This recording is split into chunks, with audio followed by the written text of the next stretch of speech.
গৰ্গ চেটাৰ্জী সন্দৰ্ভত মহানগৰ আৰক্ষী আয়ুক্তৰ মন্তব্য কলিকতা আৰক্ষীৰ পৰা প্ৰথমে কোনো সঁহাৰি নাপালে অসম আৰক্ষীয়ে কলিকতা আৰক্ষী আয়ুক্তলৈ গৰ্গ চেটাৰ্জীৰ বিৰুদ্ধে এৰেষ্ট ৱাৰেণ্ট জাৰি গুৱাহাটী উচ্চ ন্যায়ালয়ৰ পৰা এৰেষ্ট ৱাৰেণ্ট জাৰি কৰা হৈছে 3 জুলাইৰ ভিতৰত গৰ্গ চেটাৰ্জীক কলিকতা আদালতত হাজিৰ কৰাৰ নিৰ্দেশ দিয়া হৈছে 10/2020 এই কেছটো গৰ্গ চেটাৰ্জীৰ এগেইনষ্টে ৰেজিষ্টাৰ কৰা হৈছে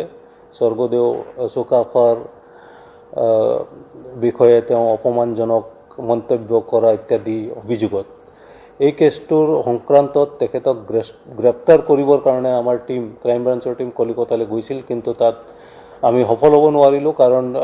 তাত যিখিনি আমি সহায় সহযোগিতা কলিকতা পুলিচৰ পৰা লাগিছিল সেইখিনি নাপালোঁ সেই মৰ্মে আজি আমাৰ টিমে